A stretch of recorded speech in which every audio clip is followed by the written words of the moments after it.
Bedoyo Ketawang itu terlahir bersamaan dengan berdirinya Keraton Mataram di tanah Jawa ini. Karena itu sebagai pusaka dari Keraton Mataram yang terah tumerah adalah di Keraton Surakarta Hadiningrat. Jadi Bedoyo itu didapat oleh Eyang Panembahan Senopati yang disempurnakan oleh Eyang Sultan Agung.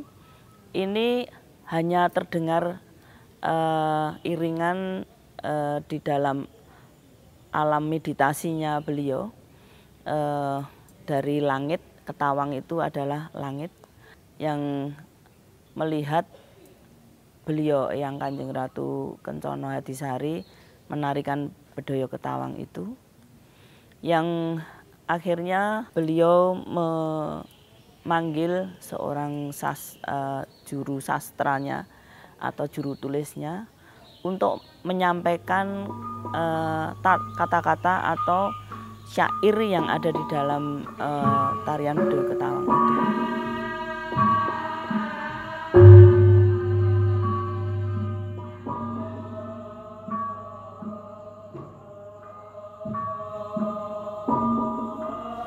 Jadi Bedoyo Ketawang sendiri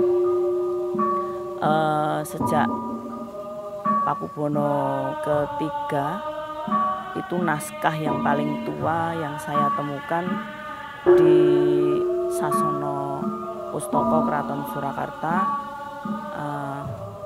perpustakaan keraton yang didirikan oleh Pakubono ke-10 di tahun 1920. Namun karena Bedoyo Ketawang ini adalah sebuah pusaka, jadi untuk regenerasi juga termasuk pesindennya ini tidak memakai notasi, tidak pakai teks, baru ditulis di Pakubono ketiga, itu saja tidak lengkap. Itu jadi kemampuan seorang penari juga seorang pesinden diharapkan kemampuan untuk mengingat bagaimana menyanyikan atau lagu dari iringan Bedoyo Ketawang itu, karena ini termasuk pusaka keraton yang diturunkan dengan di istilah keraton itu sastra hawi carito. Jadi sastra yang tidak boleh ditulis, yang boleh hanya dituturkan saja. Tari Bedoyo Ketawang sampai saat ini memang dipertahankan, hanya ditampilkan untuk upacara kebesaran keraton. Saat itu Keraton Mataram, sampai saat ini ya menjadi Keraton Kasunanan itu.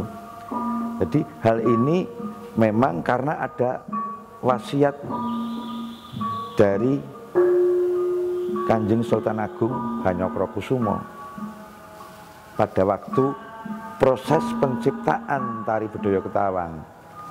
Itu kemudian ada mitos bahwa Sunan Kalijogo ikut hadir di dalam proses penciptaan tari Bedoyo Ketawang itu.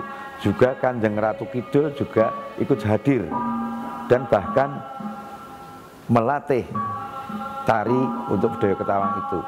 Maka di situ terjadilah satu wasiat bahwa tari ini disebut tari Bedoyo Ketawang dan ini dipertahankan sebagai pusaka keprabon Jawi.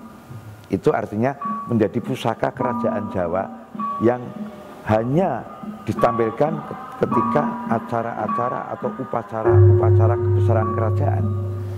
Jadi tidak sembarangan tari Bedoyo Ketawang itu ditampilkan, dan masyarakat menghormati itu sehingga bedoyo-bedoyo yang lain itu bisa dipelajari di luar.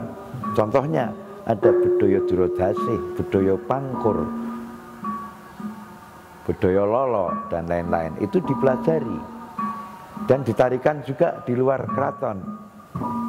Tapi sebagai bentuk penghormatan bahwa Bedhaya Ketawang itu merupakan pusaka keprabon Jawi, Bedhaya Ketawang hanya ditampilkan pada waktu upacara tinggalan dalem susuhunan.